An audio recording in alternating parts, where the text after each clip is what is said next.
Good evening all of you students. तो guys, आज की क्लास के अंदर हम संहिता अध्ययन का जो चरक वाला पार्ट है उसका हम बेसिक्स देखेंगे आज के लेक्चर के अंदर। तो आज ही हमारी सेकंड डेमो क्लास रहने वाली है। तो इस डेमो क्लास के अंदर हम चरक संहिता देखेंगे, जैसे कि मैंने आपको बताया। पिछली क्लास के अंदर हमने अष्टांग हृदयम देखी थी। जिन भी स्टूडेंट्स ने पिछली वाली डेमो क्लास नहीं ली थी वो यूट्यूब पर जाकर देख ले, यूट्यूब पर वो क्लास अपलोड हो चुकी है। तो बेसिकली कुछ स्टूडेंट्स कल मुझसे ये पूछ रहे थे कि सर ये जो चरक के 12 चैप्टर हैं और अष्टांग के 15 चैप्टर हैं, इन्होंने ऐसा क्यों किया। मतलब इन्होंने ऐसा क्यों नहीं किया कि चरक के भी 15 रखे, अष्टांग के भी 15 रखे। तो इसका मैं बेसिकली रीजन आपको ये बता देता हूँ कि चरक के अगर आप आगे के चैप्टर्स देखोगे 13 14 15 चैप्टर्स, तो वो पंचकर्मा से रिलेटेड है।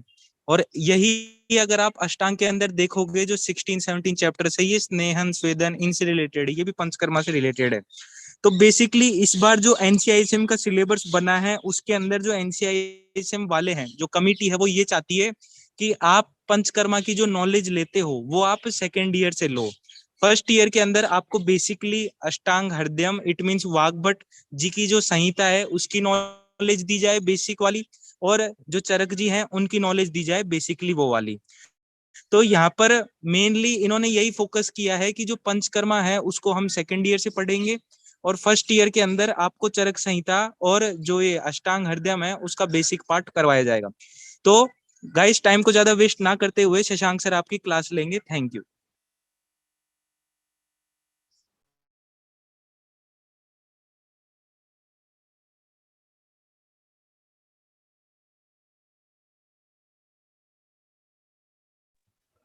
Good evening to all. चलिए आज का लेक्चर स्टार्ट करते हैं। तो कल हमने बेसिकली आपके अष्टांग हृदय के बेसिक्स देखे थे। बेसिक्स के अंदर हमने कुछ इतिहास की बात करी थी, उसको हमने वहीं पॉज कर दिया था, बेसिक्स पूरे नहीं हो पाए थे। लेकिन बच्चों की डिमांड जो रहती है ज्यादा चरक की तरफ रहती है, बच्चों को चरक ज्यादा पसंद है। तो आज बात करेंगे चरक के बारे में। तो चरक का कुछ इतिहास देखेंगे कि चरक कितनी है, क्या उसके राइटर हैं, कौन उसके, उनके पिता क्या है, उनके गुरु क्या है, चरक की जो उत्पत्ति है, उनका निर्माण क्रिएशन किस तरीके से हुआ, क्या स्टेप्स रहे।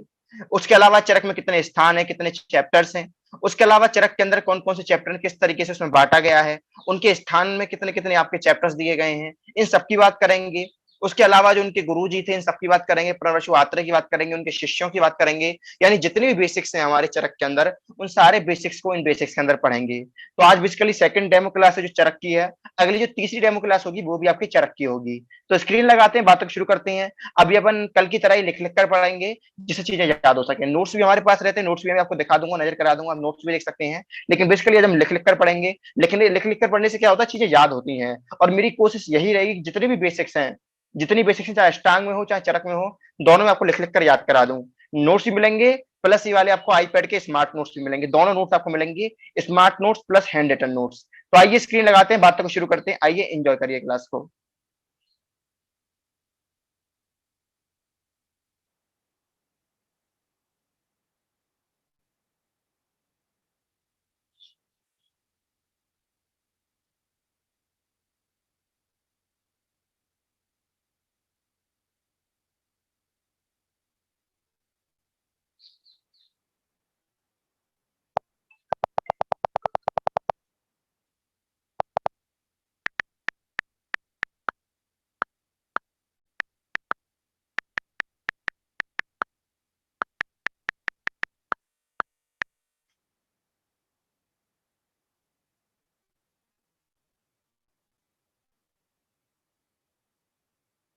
चलिए स्टार्ट करते हैं। चेक कर लेते हैं आवाज प्रॉपर है। ठीक,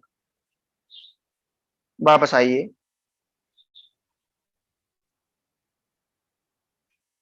चलिए बात करेंगे चरक के इंट्रोडक्शन की।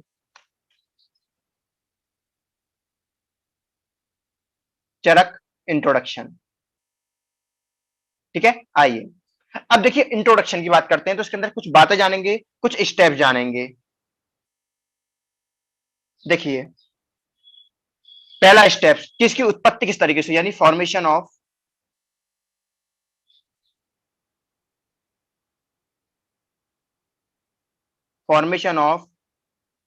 चरक संहिता।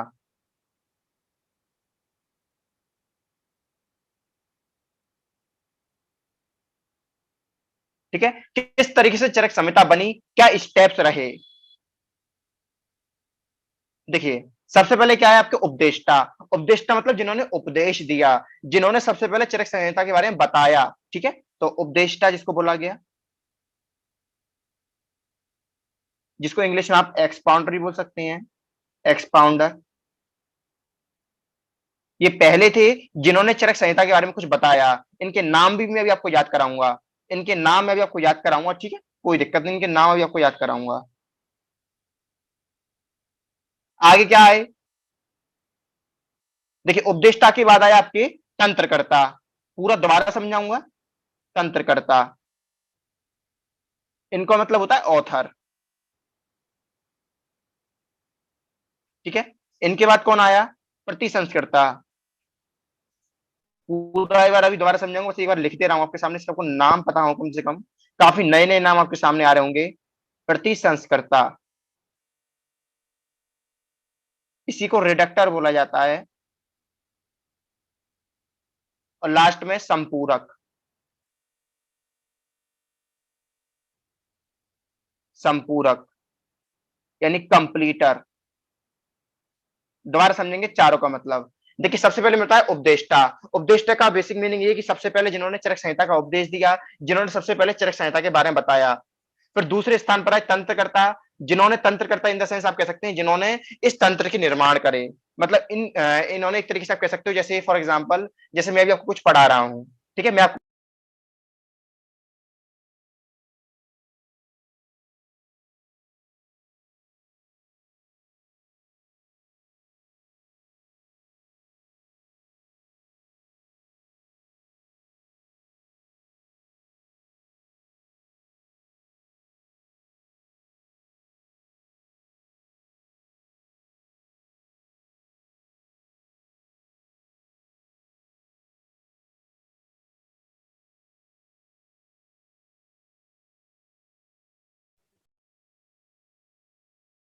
अब नेटवर्क इश्यू नहीं होगा। बीच में थोड़ी लाइट चली गई थी, वाईफाई क्लोज हो गया था। आइए, लाइट चली गई थी, वाईफाई क्लोज हो गया था, कोई दिक्कत नहीं, दोबारा देखेंगे। चलिए दोबारा स्टार्ट करते हैं। सबसे पहले बताया उपदेष्टा, देन तंत्रकर्ता, देन प्रतिसंस्कर्ता, देन संपूरक। उपदेष्टा एग्जाम्पल समझेंगे, जिन्होंने सबसे पहले एग्जाम्पल, देखिए सबसे पहले जिन्होंने चरक संहिता का उपदेश दिया। जैसे फॉर एग्जाम्पल मैं आपको चरक संहिता पढ़ा रहा हूं, तो मैं आपके लिए कौन हुआ, उपदेष्टा हुआ। यानी मैंने आपको कुछ बताया, उसके बारे में समझाया, फिर आप लोगों ने क्या करा, मेरी बातों को नोट्स की फॉर्म में लिख लिया, नोट्स की फॉर्म में कन्वर्ट कर लिया, तो यू आर द तंत्रकर्ता। यानी जो बातें मैंने बोल करके आपको समझाई, जो बातें मैंने बोल करके समझाई आप लोगों को, आपने उनको नोट्स की फॉर्म में कन्वर्ट कर लिया, देन यू आर द तंत्रकर्ता। फिर आपने नोट्स बना लिए, फिर आपने उन नोट्स को क्या कहते हैं किसी थर्ड पर्सन को दिखाया या मुझे ही दिखाया कि सर ये नोट्स मैंने बनाए हैं आपकी बातों को सुनकर, अब आप मुझे इतना बता दीजिए क्या ये नोट्स सही है कि गलत है। फिर मैंने उसमें जो भी कुछ क्या कहते हैं ठीक किया, कुछ जो भी कुछ गलत था या जो भी कुछ उसमें चेंज मॉडिफाई करना था, वो उसे मॉडिफाई कर दिया। दैट इज द प्रतिसंस्कर्ता। और फाइनली कुछ छूट गया था तो उसको पूरा कर दिया, दैट इज द संपूरक। दोबारा सुनेंगे। सबसे पहले उपदेष्टा का मतलब होता है जो कुछ उपदेश कर रहा है, जो कोई अपनी बात को कह रहा है। जैसे मैंने भी आपको कुछ पढ़ाया, दैट इज द उपदेष्टा। फिर आपने मेरी बात को सुनकर कुछ लिखा, कुछ नोट्स बनाई, कुछ थ्योरी बनाई, दैट इज द तंत्रकर्ता। फिर आप लोगों ने मुझे रीचेक कराया कि हाँ सर ये क्या ठीक है, फिर मैंने उसमें जो भी मॉडिफिकेशन किया, दैट इज द प्रतिसंस्कर्ता। तो प्रतिसंस्कर्ता का बेसिक मीनिंग ये होता है कि कुछ उसमें मॉडिफिकेशन करना, और लास्ट में कुछ छूट गया उसको पूरा करना था संपूरक। अब देखिए याद करने की चीज क्या है इसमें, सबसे पहले ये पूछा जाता है कि चरक संहिता के उपदेष्टा कौन थे, यानी किसने चरक संहिता के उपदेश दिए। तो जान लेते हैं इसके बारे में। तो देखिए चरक संहिता के जो उपदेष्टा आते हैं उनका सिंपली नाम को याद करना, डेट इज द भगवान पुनर्वसु आत्रेय। पुनर्वसु आत्रेय। देखिए कंप्लीट याद करने का है वैसे तो, लेकिन कोशिश करूंगा आपको याद करा दूं। तंत्रकर्ता कौन थे इसके तो ध्यान रखेंगे, अग्निवेश। अग्निवेश, ठीक है, अग्निवेश। बात करें प्रति संस्कर्ता कौन थे इसके, तो खुद चरक इसके प्रति संस्कर्ता थे। और संपूरक कौन थे, संपूरक थे द्रोणवल। दोबारा सुनेंगे सारी बातों को। मैंने बोला उपदेष्टा वो होते हैं जो उपदेश करते हैं, अपनी बातों को कहते हैं, तंत्रकर्ता वो होते हैं जो उपदेश को सुन करके कुछ लिखते हैं, कुछ नोट्स बनाते हैं, अपनी बातों को लिखते हैं, दैट इज द तंत्रकर्ता। उसको रीचेक कराने का जिसमें मॉडिफिकेशन होता है, that is done by the प्रतिसंस्कर्ता। और लास्ट में जो जो कुछ छूट गया उसको जो पूरा करता है, दैट इज द संपूरक। तो जो चरक थे वो कौन थे? प्रतिसंस्कर्ता। इसलिए इस संहिता का नाम चरक संहिता पड़ा। आपको पता होगा चरक संहिता को एक अग्निवेश तंत्र बोला जाता है। चरक संहिता को अग्निवेश तंत्र इसलिए बोला जाता है क्योंकि जो अग्निवेश थे वो उसके तंत्रकर्ता थे। अग्निवेश ने इसका निर्माण किया था, अग्निवेश ने लिखा था इसको। तो ध्यान रखेंगे इसका उपदेश किसने दिया, इन बातों को किसने बताया, तो आप ध्यान रखेंगे इस बात को किसने बताया, नाम ध्यान रखेंगे, नाम इज द आपका पुनर्वसु आत्रेय, भगवान पुनर्वसु आत्रेय, इनको भगवान बोला जाता है। तंत्रकर्ता कौन हुए? अग्निवेश। प्रतिसंस्कर्ता कौन हुए? चरक। संपूरक कौन हुए? दृढ़बल। अब इनका काल पूछा, इनका समय कि ये कौन से काल में प्रेजेंट है। जैसे आपकी डेट ऑफ बर्थ क्या होती है, क्या कहते हैं कि 10 अक्टूबर हो गई, 10 अक्टूबर 2010, या 10 अक्टूबर 2000, या 10 अक्टूबर 1999, इस तरीके से आपकी जो भी डेट ऑफ बर्थ होती है, दैट इज द काल।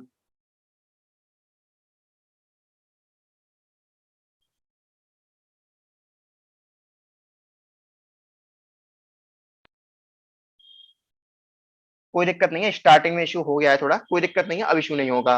बात कर रहे थे चरक के इंट्रोडक्शन की, बात कर रहे थे फॉर्मेशन ऑफ चरक संहिता की, बताया उपदेष्टा, उपदेष्टा के नीचे तंत्रकर्ता, तंत्रकर्ता के नीचे प्रतिसंस्कर्ता, देन संपूरक।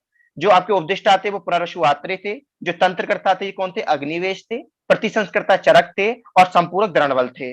बात करें उपदेष्टा की, उपदेष्टा का मतलब होता है जो उपदेश दे रहा है, अपनी बातों को कह रहा है, दैट इज द उपदेष्टा। तंत्रकर्ता मैंने बताया जो उपदेशों को सुनकर के, उन बातों को सुनकर के अपना एक तंत्र बना रहा है, नोट्स बना रहा है, किताबों को लिख रहा है, दैट इज द तंत्रकर्ता, जो आपके अग्निवेश थे। बात करी प्रतिसंस्कर्ता की, जिन्होंने मॉडिफिकेशन किया वो खुद चरक थे, और लास्ट में संपूरक जिन्होंने कंप्लीशन किया वो कौन थे? दृढ़बल थे। यानी मैंने बताया कि सबसे पहले पुनर्वसु आत्रेय, देन अग्निवेश, देन चरक, देन दृढ़बल। अब इनका काल पूछा जाता, काल पूछा जाता है, समय पूछा जाता है, तो काल भी आप लोगों को ध्यान रखना, मैं काल लिख देता हूं नीचे। पुनर्वसु आत्रेय का काल होता है आपका 1000 ईसा पूर्व, 1000 ईसा पूर्व, यानी 1000 ईसी बीसी, ठीक है, 1000 बीसी। अग्निवेश का भी सेम है, अग्निवेश का भी सेम है। अभी ये बताऊंगा पुनर्वसु आत्रेय अग्निवेश का काल सेम क्यों है। तो अग्निवेश का भी क्या है? 1000 ईसा पूर्व। चरक का क्या है? दूसरी सती, ध्यान रखना है, दूसरी सती या दूसरी शताब्दी, एक ही बात है, दूसरी शताब्दी। धनवल का क्या है? चौथी शताब्दी, चौथी शताब्दी, 4th सेंचुरी। दोबारा सुनेंगे। पुनर्वसु आत्रेय कौन है? उपदेष्टा, जिन्होंने उपदेश दिए, सारी बातों को बताया। उनकी बातों को सुनकर अग्निवेश ने अग्निवेश तंत्र का निर्माण किया, इसलिए इनको तंत्रकर्ता बोला जाता है। क्यों? क्योंकि उन्होंने अग्निवेश तंत्र का निर्माण किया। चरक ने उसमें मॉडिफिकेशन किया, इसलिए अग्निवेश तंत्र को आज के जमाने में क्या कहा जाता है? चरक संहिता। तो नीचे के स्पेशल पॉइंट लिख देते हैं, एसपीपी, एसपीपी,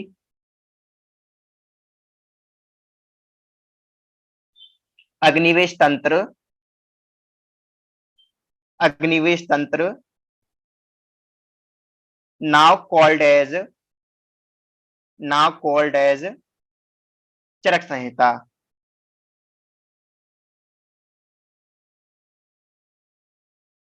तो ध्यान रखेंगे आप लोग कि अग्निवेश तंत्र को क्या बोला गया? चरक संहिता बोला गया। एक बार दोबारा सुनेंगे, देखिए ये चीजें ऐसी होती हैं, थर्ड ईयर वालों तक को नहीं पता होती चीजें। तो अगर आपको ये लग रहा है कि मैं भूल जाऊंगा, तो ये हर किसी को लगता है, ये मुझे भी लगता था स्टार्टिंग में, लेकिन इसलिए एक बार इसको दोबारा सुनेंगे, दोबारा दोबारा सुन लेंगे तो चीजें याद होने का नंबर लग जाएगा। सबसे पहले उपदेष्टा, उपदेष्टा, उपदेष्टा का बेसिक मीनिंग ये होता है कि जिन्होंने उपदेश दिया, जिन्होंने उस चीज के बारे में फर्स्ट टाइम बताया, दैट इज द पुनर्वशी आत्रु। फिर मैंने बताया तंत्रकर्ता, तंत्रकर्ता मतलब जिन्होंने उस तंत्र का निर्माण किया, बातों को सुनकर के लिखा, that is the Agnivesh. Agnivesh इसके तंत्रकर्ता है, इसलिए इनका नाम पड़ा अग्निवेश तंत्र। अग्निवेश तंत्र को प्रतिसंस्कर्ता यानी मॉडिफिकेशन किसने किया? तो ध्यान रखो, चरक ने, इसलिए इसका नाम क्या पड़ गया? चरक संहिता। यानी जो पहले अग्निवेश तंत्र हुआ करता था, उसी का फ्यूचर में नाम क्या पड़ गया? चरक संहिता। अग्निवेश तंत्र क्या बोला? चरक संहिता। पीजे क्वेश्चन ये काफी कॉमन है, बच्चे से पूछ लेता है कि अग्निवेश तंत्र के क्या नाम है? शिशु संहिता, चरक संहिता, अष्टांग हृदयम, या काश्यप संहिता। तो टिक करना है आपका क्या कहते हैं, ठीक है, आपको क्या टिक कर देना है? आपका चरक संहिता, ठीक है। चलिए, फिर बात करी थी लास्ट में दृढ़बल थे, जिन्होंने इसको कंप्लीट किया, संपूर्ण किया। जो दृढ़बल का काल था 4th शताब्दी था। तो ध्यान रखना है, सबसे पहले पुनर्वसु आत्रेय आए, इनका काल 1000 ईसा पूर्व था। अग्निवेश आए, इनका भी काल 1000 ईसा पूर्व था। चरक आए 2री शताब्दी था, दृढ़बल आए 4th शताब्दी था। तो एक बार याद करते हैं इसको। देखिए याद करने का तरीका, एक ट्रिक बता देता हूं, याद हो जाएगा। देखिए पुनर्वसु आत्रेय, तो पुनर्वसु आत्रेय को अगर मैं इंग्लिश में लिखूं तो स्टार्टिंग क्या आएगा? पी आएगा, तो यहां पर लिखो पी, पी। अग्निवेश के आगे क्या आएगा? ए आएगा, ए। चरक के आगे क्या आएगा? सी आएगा, तो सी लिखो। द्रवण के आगे क्या आएगा, डी आएगा, तो डी लिखो। तो क्या ट्रिक बन गई, पैक्ड। क्या ट्रिक बन गई, पैक्ड। तो आपको ध्यान रखना है क्या ट्रिक है। मैं स्टार्टिंग से सब बातों को दोबारा नीचे पेज पर उतार देता हूं, जिससे जो भी बच्चे लेट आए हैं या जो बच्चे बीच में डिस्टर्ब हो गया था स्क्रीन की वजह से, दोबारा सारी बातें सुन लें। तो एक काम करते हैं, लास्ट में लिखते हैं कंक्लूजन। कंक्लूजन, कंक्लूजन कुछ नहीं है, सारी बातों को दोबारा लिखना ही कंक्लूजन है। तो मैंने क्या बताया, सारी बात दोबारा लिख देते हैं। सबसे पहले कौन थे, उपदेष्टा। उपदेष्टा की बात कौन आई, तो ध्यान देंगे, उपदेष्टा की बात कौन आई, तंत्रकर्ता। तंत्रकर्ता की बात कौन आई, प्रतिसंस्कर्ता। प्रतिसंस्कर्ता। और प्रतिसंस्कर्ता के लास्ट में कौन आई, संपूरक। बहुत अच्छा, संपूरक। अब देखिए इनके नाम और देख लेते हैं। नाम, नाम मैंने अभी आपको ट्रिक से याद कराए थे, तो सब बच्चे ट्रिक भी याद रखेंगे। उपदेष्टा कौन बताए थे मैंने, आपको ध्यान रखना है, पुनर्वसु आत्रेय। क्या बताए थे, पुनर्वसु आत्रेय। पुनर्वसु आत्रेय। तंत्रकर्ता कौन बताए थे मैंने, अग्निवेश। कौन बताए थे, अग्निवेश। ठीक है। और प्रतिसंस्कर्ता कौन बताए थे मैंने, चरक बताए थे। संपूरक कौन बताए थे मैंने, द्रणवल। द्रणवल बताए थे, ठीक है, द्रणवल। मैंने इनके काल क्या बताए थे, काल भी लिख दीजिए आप लोग। इनका था क्या, 1000 ईसा पूर्व। 1000 ईसा पूर्व। अग्निवेश का क्या था, 1000 ईसा पूर्व। प्रतिसंस्कर्ता क्या, प्रतिसंस्कर्ता जो चरक थे, इनका काल क्या था, दूसरी शताब्दी। और जर्नल का काल क्या था, चौथी शताब्दी। ठीक है। तो कितना इजी है याद करने की, फाइनल ट्रिक क्या हमने पढ़ी, पैक्ड। तो P A C D, packed. यानी हमको क्या कर देना है, हमको इसको पढ़ करके पैक कर देना है। क्या करना है, आपको पढ़ करके चीजों को पैक्ड कर देना है। होता है ना, कहते हैं कि अब मैं कुछ नहीं पढ़ूंगा, अब तो सीधे एग्जाम देकर आऊंगा, मैंने अपनी सारी किताब पैक्ड कर दी। तो आपको भी इसको याद करके पैक्ड कर देना है। प्रणवशुआत्रे, अग्निवेश, चरक, द्रणवल। पी से प्रणवशुआत्रे, ए से अग्निवेश, सी से चरक, डी से द्रणवल। 1000 1000 2 4, 1000 1000 2 4, या 1 1 2 4, 1 1 2 4। इसी तरीके से ट्रिक की फॉर्म में हम सब कुछ सारा सिलेबस याद करेंगे, तो बेफिक्र रहिए आप लोग। ये सब ट्रिक्स वगैरह आपको देता रहूंगा बीच बीच में, जिससे आप चीजें याद करते हैं, कोई दिक्कत ना आए। अब थोड़ा सा चरक के बारे में जान लेते हैं, थोड़ा सा सम्मान आप लोग चरक का भी करते हैं मुझे पता है, तो चरक के बारे में जानते हैं थोड़ा सा। चरक कौन थे, चरक। तो चरक के बारे में कुछ पॉइंट, कौन कौन से पॉइंट, पहले बेसिक बेसिक पॉइंट। यानी चरक का वास्तविक नाम क्या था, यानी रियल नेम क्या था चरक का,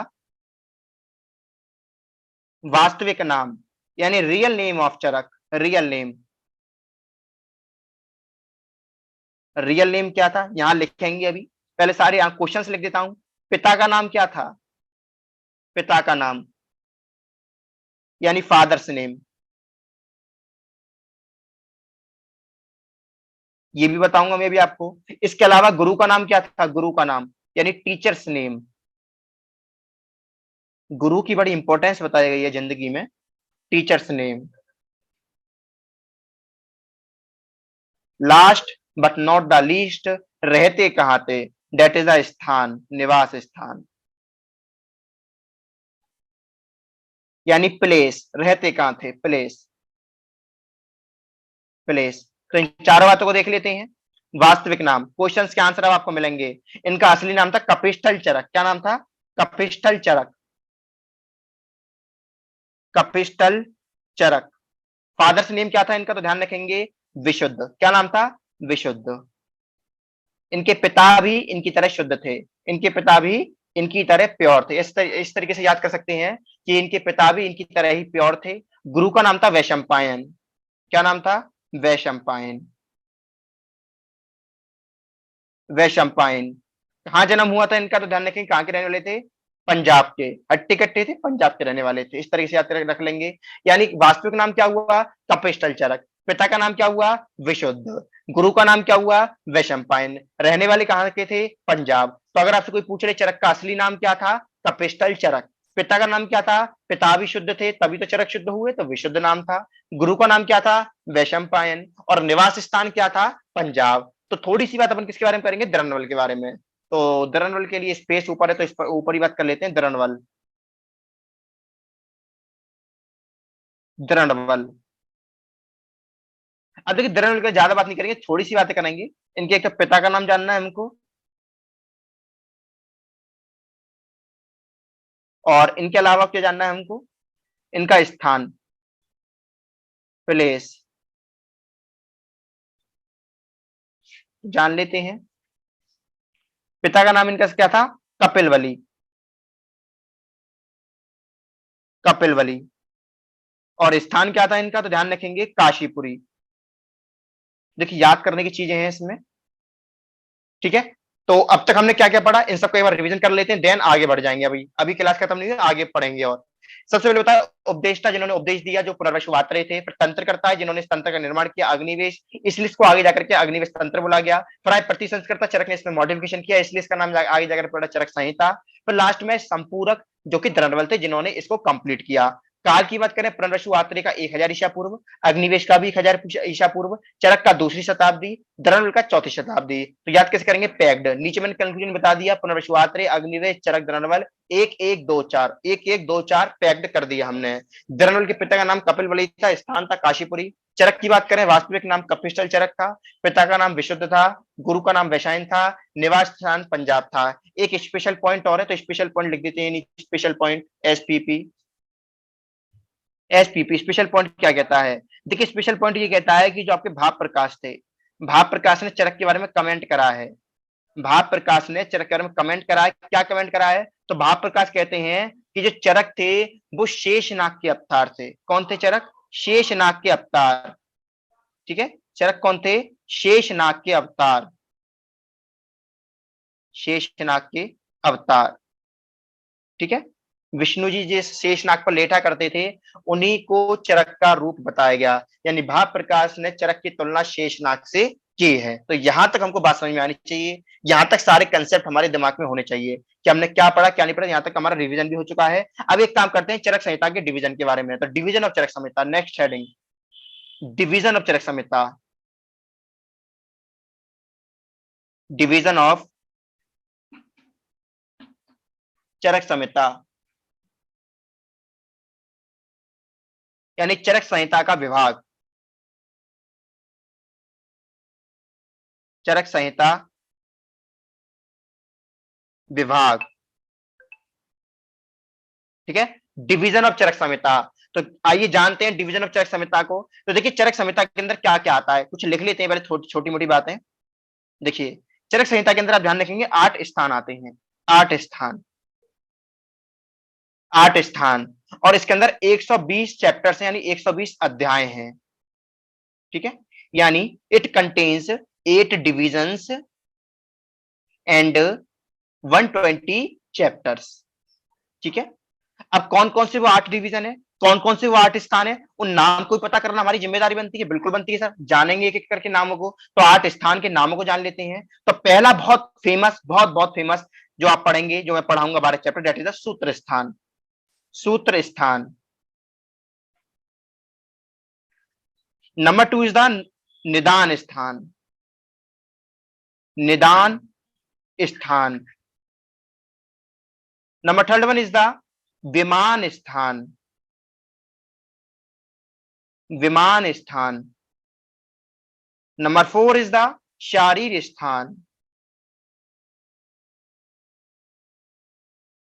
नंबर 5 इज द इंद्रिय स्थान, इंद्रिय स्थान। नंबर 6 इज द चिकित्सा स्थान।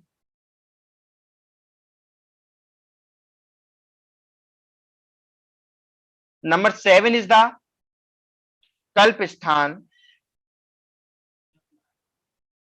नंबर 8 इज द सिद्धि स्थान। तो हमने 8 स्थान के नाम देखे। हमने पहले देखा सूत्र स्थान, दूसरा निदान स्थान, तीसरा विमान स्थान, चौथा शारीर स्थान, पांचवा इंद्रिय स्थान, छठा चिकित्सा स्थान, सातवां कल्प स्थान, आठवां सिद्धि स्थान। इनके चैप्टर की संख्या में भी आपको याद करा देता हूं, ट्रिक है मेरे पास याद कराने की। देखिए सूत्र स्थान, सूत्र स्थान के अंदर होते हैं 30 चैप्टर्स, 30 चैप्टर्स। निदान स्थान के अंदर होते हैं 8 चैप्टर, 8 चैप्टर। विमान स्थान के अंदर भी कितने हैं, 8 चैप्टर। शारीर स्थान के अंदर भी कितने हैं, 8 चैप्टर। इंद्रिय स्थान के अंदर कितने हैं, 12 चैप्टर। याद करा दूंगा, नाम बिल्कुल मत घबराइएगा। चिकित्सा स्थान के अंदर भी है 30 चैप्टर,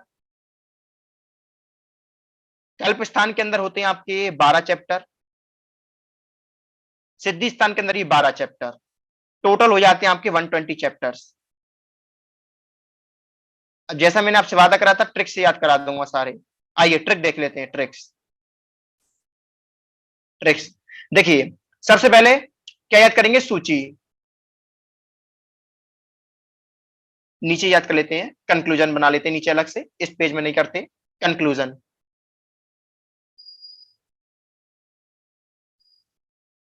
कंक्लूजन, ठीक है। तो कंक्लूजन बनाते हैं, बढ़िया। नंबर 1 सूची। सूची कितना है? 30। सूची में क्या क्या आएगा देख लेते हैं। सूची क्या हो जाएगा? सूत्र स्थान। ची से क्या हो जाएगा? चिकित्सा स्थान।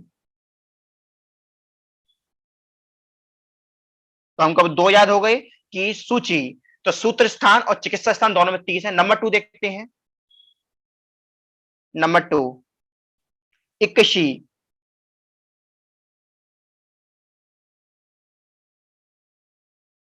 इक्कसी, ठीक है, इक्सी। तो इक्सी में कितने हैं? 12।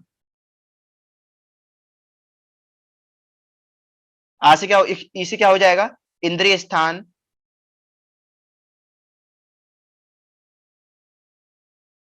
कहां से हो जाएगा? कल्प स्थान।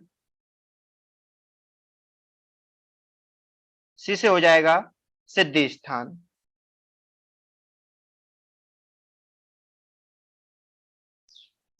ठीक है, तो हमको इस तरीके से याद हो गए। और तीसरा पॉइंट,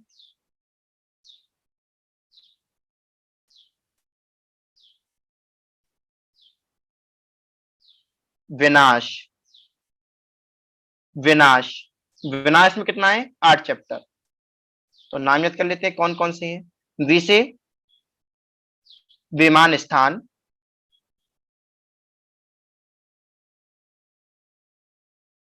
ना से निदान स्थान।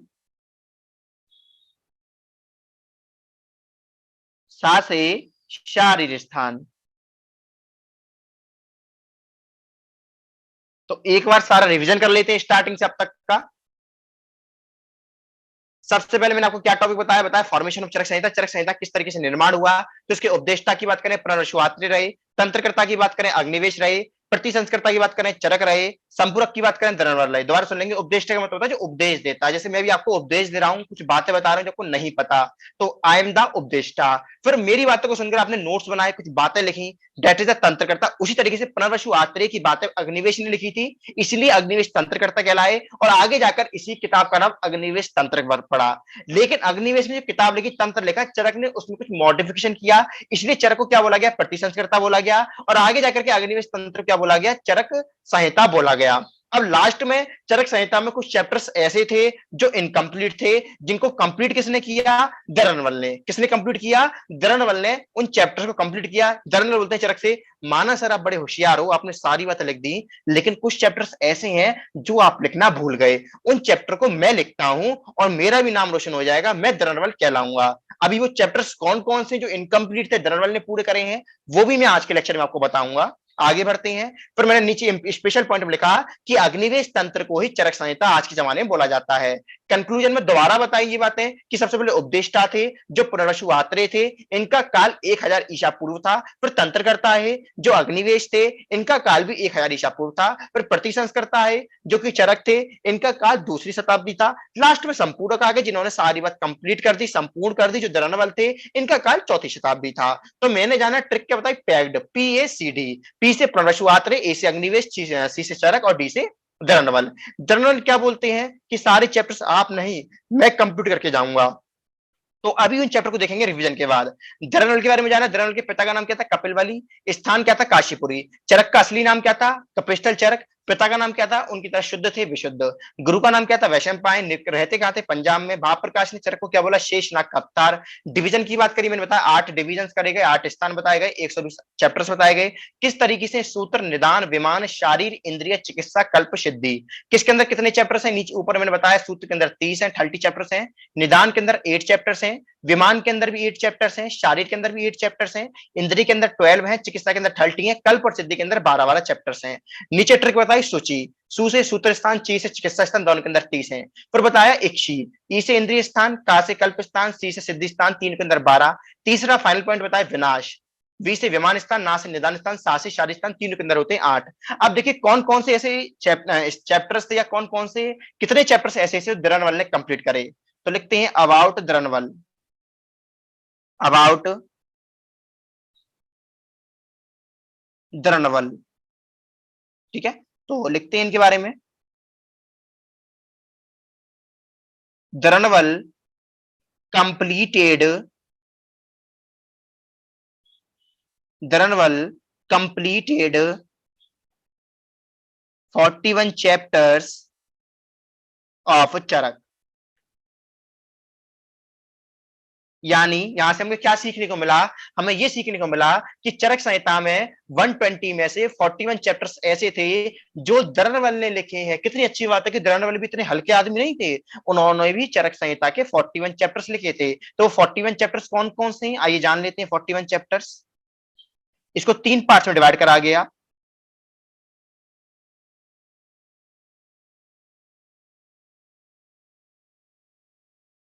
कौन कौन से थे वो 3 पार्ट्स?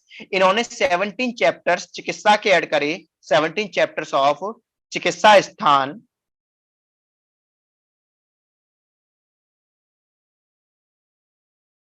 12 चैप्टर्स ऑफ कल्प स्थान एंड 12 चैप्टर्स ऑफ सिद्धि स्थान।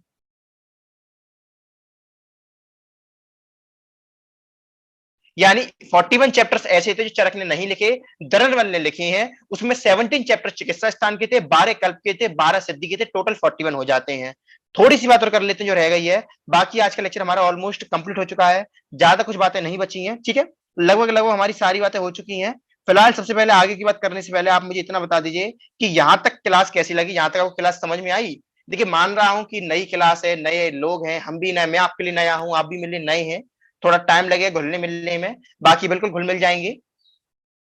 तो मुझे आप लोग ये बताइए कि क्लास कैसी लगी आप लोगों को? अच्छी लगी क्लास? अगर स्टार्टिंग का थोड़ा एरर हटा दिया जाए, स्टार्टिंग में क्या हुआ था, एकदम थोड़ी लाइट जो थी फ्लक्चुएट कर गई थी। ठीक है, नहीं तो हमारे यहाँ वाईफाई लग रहा है, बढ़िया फाइबर लग रहा है, कभी साउंड में दिक्कत नहीं आती। पुराने बच्चों से आप पूछ सकते हैं। ठीक है, चलिए थैंक यू खुशी, थैंक यू सब बच्चों, बहुत बहुत धन्यवाद आप लोगों का। आप लोगों ने जो भी आज क्लास में फर्स्ट टाइम ज्वाइन हुए उनके लिए भी। कल भी अपन चरक पढ़ेंगे, कल भी चरक को आगे ले जाएंगे, चरक को जानेंगे, चरक को सीखेंगे। देखिए चरक क्या है, एक तरीके से मोहब्बत है, चरक प्यार है हमारा। चरक को कभी भी आप ये मानिए, चरक एक just like as Gita, just like as Quran, just like as Bible.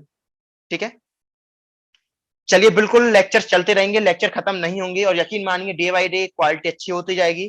Quality in the sense मैंने कभी भी क्वालिटी के साथ कंप्रोमाइज नहीं किया।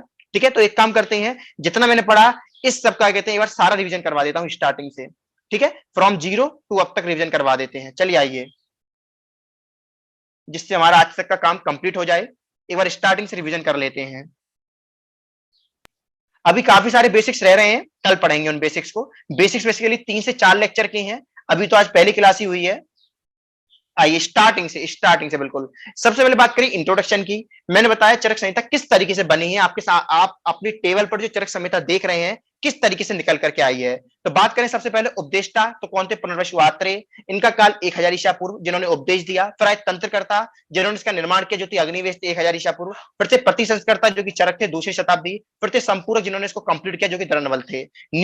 लास्ट में कंक्लूजन बताया, उपदेष्टा पुनर्वसु आत्रेय, तंत्रकर्ता अग्निवेश, प्रतिसंस्कर्ता चरक, संपूर्ण दरनवल। मैंने बोला पैक्ड कर दोगे, 1 1 2 4। फिर मैंने बताया द्रोणावल के पिता का नाम कपिलवली था, स्थान क्या था, काशीपुरी था। चरक की बात करें, इनका रियल नेम कपिस्टल चरक था, पिता का नाम विशुद्ध था, गुरु का नाम वैशंपायन था, रहने वाले पंजाब के थे। भाव प्रकाश ने इनको शेषनाग का अवतार बोला। डिवीजन की बात करें, 8 स्थान बताए गए, 120 चैप्टर है। सूत्र स्थान 30 चैप्टर्स, निदान स्थान 8 चैप्टर्स, विमान स्थान 8 चैप्टर्स, शारीर स्थान 8 चैप्टर्स, इंद्रिय 12, चिकित्सा 30, कल्प 12, सिद्धि 12। देखिए सब याद करने का है, लेकिन याद करने की चीजों को किस तरीके से हासिल करते हैं नीचे आप देख पा रहे होंगे। सूची, सूत्र और चिकित्सा 30, इक्षी, इंद्रिय, कल्प, सिद्धि 12, विनाश, विमान, निदान, शारीर 8। द्रोणावल के बारे में बताया, 41 चैप्टर्स कंप्लीट करे हैं। थोड़ी सी बात और बता देता हूं, कुछ बच्चे बुक्स के बारे में पूछ रहे थे तो वो पॉइंट और भूल गया, बुक्स और बता देता हूं आप लोगों को। तो बुक्स, सबसे पहले बात करेंगे बुक्स इन हिंदी। हिंदी, हिंदी में एक ही किताब प्रेफर करूंगा मैं, एक ही किताब, सबसे सुपीरियर, सबसे अच्छी किताब। इसके आगे मैं किसी किताब कुछ नहीं समझता, जो सभी पीजी कोर्सेज में चलती हैं, जो मैं खुद पढ़ता हूं, जिससे मैं खुद पढ़ाता हूं, अब भी पढ़ता हूं मैं इस किताब को। यकीन मानिए आप इस किताब को, अगर जो बच्चे हिंदी पढ़ सकते हैं इस किताब को पढ़ लीजिएगा, इतना अच्छा अच्छा कंटेंट इसके अंदर दे रखा है। ठीक है, किसकी किताब है, पंडित जी की किताब है, पंडित काशीनाथ पांडे की किताब है, बहुत फेमस किताब है। इसके अलावा इंग्लिश की बात कर लेते हैं। बच्चे बोलेंगे सर इंग्लिश ही बता दो, हम अंग्रेज हैं या फिर हम इंग्लिश समझते हैं हिंदी नहीं समझते, तो इंग्लिश बुक्स की बात कर लेते हैं। इंग्लिश बुक्स कौन कौन सी हैं, 2 किताब की बात करूंगा आपके सामने।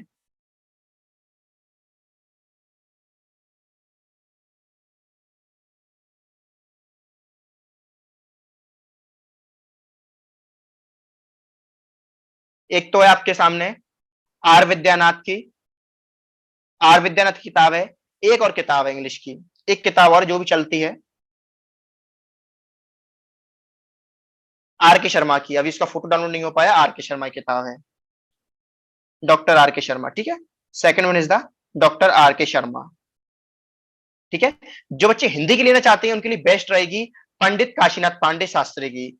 बाकी आज का लेक्चर समझ में आया होगा, मैंने पूरा रिवीजन करवा दिया। बाकी चर्चा जो बेसिक्स बच रहे हैं उनके बारे में कल जानेंगे। अब आपकी जिम्मेदारी है, मुझे आप बताएं कितना लेक्चर समझ में आया। कोई बात ऐसी जो दोबारा समझ नहीं हो तो वो भी पूछ सकते हैं। बाकी जो बच्चे कॉन्टेक्ट नंबर मांग रहे हैं उनको मैं अपना कॉन्टेक्ट नंबर बता देता हूँ, हालांकि मैंने कल दिया था, लेकिन कुछ बच्चे आज जो नए हैं उनको मैं कॉन्टेक्ट नंबर बता दे रहा हूँ। ये मेरा कॉन्टेक्ट नंबर है, व्हाट्सएप या कॉल कुछ भी कर सकते हैं, दोनों में से किसी पर भी, 8449504077। इसके अलावा 8630838731, ये दोनों मेरे नंबर है, आप दोनों में से किसी भी कांटेक्ट कर सकते हैं। आप इसका स्क्रीनशॉट ले लीजिए। ठीक है, बाकी अभी आपके मैं डाउट्स देख लेता हूं, जो भी आपके डाउट्स आ रहे हैं, समस्या आ रही है। ठीक है, चलिए क्या क्या डाउट है आपके। महाप्रकाश नहीं, भाव प्रकाश, भाव प्रकाश। ठीक है, भाव प्रकाश, इन्होंने भी एक बुक लिखी थी, इन्होंने द्रव्य गुण के बारे में बताया था, जो आपका सेकंड ईयर में सब्जेक्ट है द्रव्य गुण, उन्होंने उसके बारे में बताया था। ठीक है, जयप्रकाश बिल्कुल आपसे मिलते जुलते हैं, भाव प्रकाश। शशि रेखा भी ठीक है ऋतु, ठीक है, शशि रेखा भी ठीक बुक है। देखिए बुक्स काफी सारी हैं, अब मैं सारी किताब बता दूंगा तो आप लोग कहेंगे सर 5-5 किताब बता दी आपने हमको। ठीक है, इसलिए मैंने सारी किताब नहीं बताई। शशि रेखा भी किताब अच्छी है। ठीक है, चलिए फिर आज के लिए इतना ही। जिन बच्चों ने रजिस्ट्रेशन नहीं किया अपना रजिस्ट्रेशन पूरा कर लें, और जो बच्चे पुराने बच्चे हैं वो लोग डेली लेक्चर्स को देखते रहें, ऐप पर लेक्चर्स अपलोड होते जा रहे हैं। और जो नए बच्चे हैं वो फ्री लेक्चर्स यूट्यूब पर देख सकते हैं, अपने दोस्तों के साथ शेयर कर सकते हैं क्लासेस को। और अपने रजिस्ट्रेशन के लिए कोई समस्या आ रही है तो मुझे कॉल या व्हाट्सएप कर सकते हैं। चलिए टेक केयर, बाय बाय, मिलते अपन कल। आप लोग जरूर आइएगा, कल लास्ट डेमो क्लास रहने वाली है, कल भी अपन चरक पढ़ेंगे।